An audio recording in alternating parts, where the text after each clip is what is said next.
আমার এখনকার নিবেদন। চরম সত্য। এটি একটি সংগৃহীত কবিতা। তুমি যখন কাউকে ভালোবাসবে, এক বুক সমুদ্র নিয়ে ভালোবাসতে হবে। তা না হলে এই ভালোবাসার কোনো অর্থ নাই। আমি যাকে আঁকড়ে ধরতে চেয়েছি, সে আমাকে ফেলে চলে গেছে। আমি যাকে স্নেহ দিতে চেয়েছি, সে আমাকে ঘৃণা করেছে।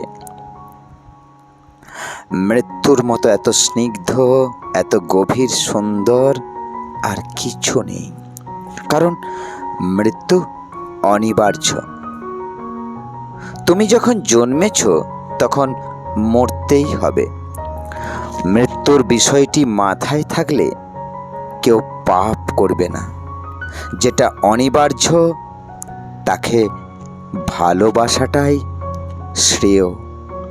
মানুষ কখনো বৃদ্ধ হয় না। মানুষ মনে মনে 28 বছরে থেকে যায়। দূর আশা ভালো জিনিস না।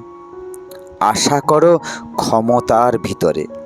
যা অর্জন করতে পারবে তাই করো। এই আশা নিয়েই মানুষ বাঁচে। ভালোবাসাটা হওয়া উচিত একান্ত ব্যক্তিগত, যেন এতে আর কেউ হস্তক্ষেপ না করতে পারে। ভালোবাসাটা এতটাই শুদ্ধ হবে যেন জোর গলায় বলা যায়, আমি তাকেই ভালোবাসি। প্রেমের আর একটা দিক হচ্ছে না বোঝা। কেন প্রেমে পড়লাম, কেন ভালোবাসলাম, এর কারণ তুমি যদি খুঁজতে যাও, দেখবে কিছুই খুঁজে পাচ্ছ না।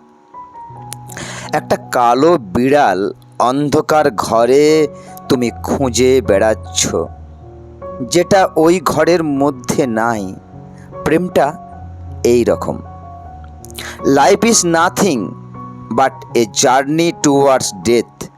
মৃত্যুর মতো এত স্নিগ্ধ, এত গভীর সুন্দর আর কিছু নেই। দেখো, যে তোমাকে সত্যিই ভালোবাসবে, সে সবসময় তোমাকে চোখে চোখে রাখবে। কারণ সে কখনো তোমাকে হারাতে চাইবে না। তুমি বলেছিলে মানুষ বদলায়, তাই তুমি বদলে গেলে, কিন্তু আমি বদলাইনি। তবে কি আমি মানুষ নই? নমস্কার।